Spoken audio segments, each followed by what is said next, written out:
요양보 관련 기초 지식, 시험에 잘 나오는 노화로 인해 증가되는 것 15가지 살펴보겠습니다.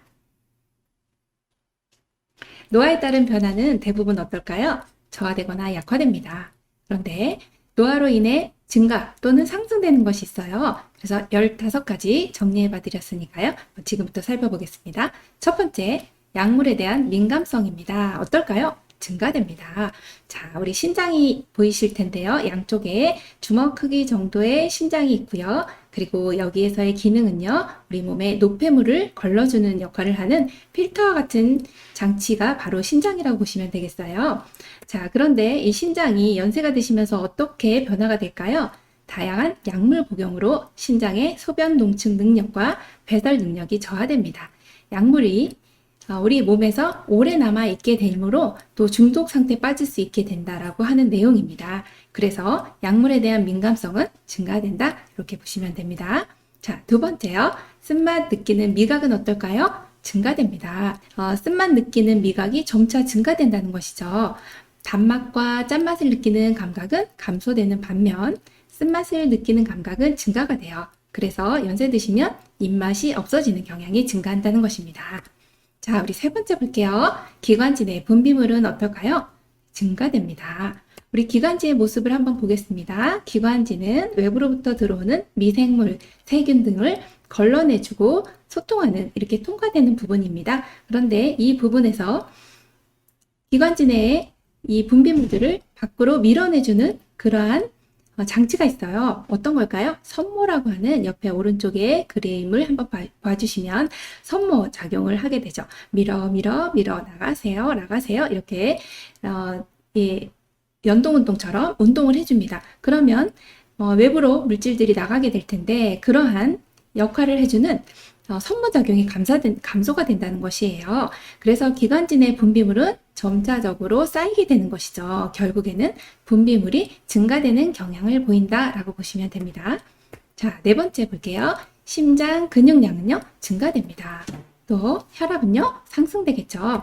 자, 심장의 근육을 한번 보실게요. 심장 근육이 지금 아주 빨갛게 이쁜 이 심장이 보이네요.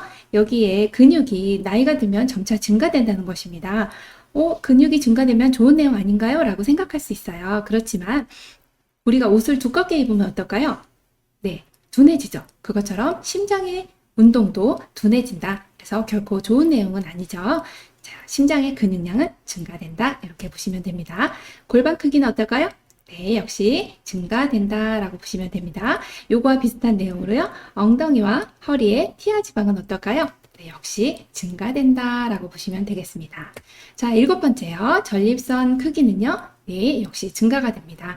우리 전립선이라고 하는 이 기관은요. 남성에게만 있는 생식기관이에요. 방광 바로 아래 요도를 둘러싸고 있는 호두알 크기 정도의 생식선입니다. 그런데 연세가 드실수록 이 크기가 점차 증가가 된다. 이렇게 보시면 됩니다. 그럼 문제점이 뭐가 있을까요? 네, 요도를 맡게 되죠. 요도가 좁아지게 되면 소변을 보실 때 힘을 주어야 나온다. 이런 증상들이 나오는 질환은 무엇이냐? 그러면 전립선 비대증이다. 이렇게 보시면 되겠습니다. 자, 8번째요. 손톱, 발톱의 두께는 어떻게 될까요? 네, 증가됩니다. 우리 사진 한번 보실까요? 손톱이 굉장히 두껍네요. 네, 이렇게 손톱이 두껍고 또 발톱도 두꺼워지는 이런 경향을 보이시는데 이런 경우에는 그러면 우리가 손톱 발톱을 깎아주실 때 어떻게 해야 될까요? 네, 따뜻한 물에 잠시 담가 두었다가 부드러워지면 그때 잘라주시면 되고요. 손톱의 모양은 둥글게 잘라주셔야 되고요. 발톱은요, 일자로 시험에 많이 출제되는 내용이니까 반드시 기억할게요. 자, 9번째, 입가에 또 뺨에 털은 어떨까요? 네, 증가됩니다. 남성이나 여성이나 모두 증가되는 점 기억해 주세요. 자, 10번째요. 피부 건조증입니다. 어떨까요? 예, 역시 증가됩니다. 자, 피부 한번 그림 보실까요? 굉장히 건조한 내용이 보이시네요. 노화로 인해서 수분의 함유 능력이 저하됨에 따라 피부가 건조해져요. 거칠어지죠. 그러면 목욕 후에 반드시 보습제를 사용해 주셔야 된다. 이렇게 보시면 됩니다. 자, 눈부심의 증상은요? 네, 역시 증가됩니다. 이제 빛에 대한 수능력이 어떨까요? 저하됨에 따라 눈부심 증상이 증가가 된다. 이렇게 보시면 되겠습니다. 자, 12번째입니다. 귓바퀴의 크기는요? 네, 증가됩니다. 귓바퀴도 커지나요? 이렇게 생각하실 수 있습니다. 네, 귓바퀴는 연골로 되어 있어요. 그래서 노화로 인해서 늘어지고 크기가 커진다. 이렇게 보시면 됩니다. 자, 13번째입니다. 고막의 두께는요? 네, 역시 증가됩니다. 우리 몸에 증가되는 게 이렇게 많았나요? 네, 그렇습니다. 고막의 그림 한번 볼게요. 귓바퀴 안쪽에 웨이도를 지나서 바로 중위로 들어가는 입구 쪽에 고막이 있어요.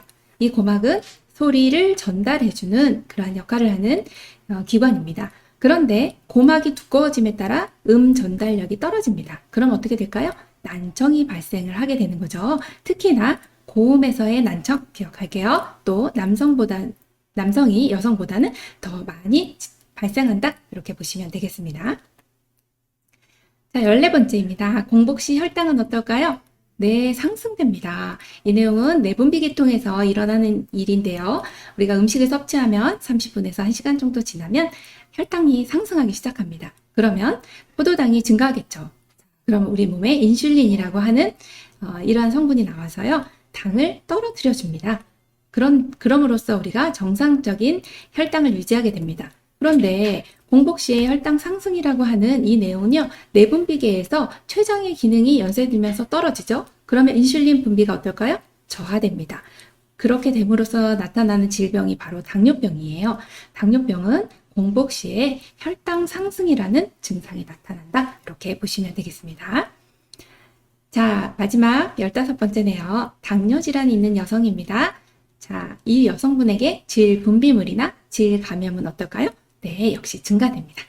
지금까지 시험의 출제 빈도가 높은 15가지 우리 살펴봤습니다. 증가되는 것, 상승되는 것 꼭 알아두시고요. 모두 시험에 합격하시기 바랍니다. 끝까지 시청해 주셔서 감사합니다.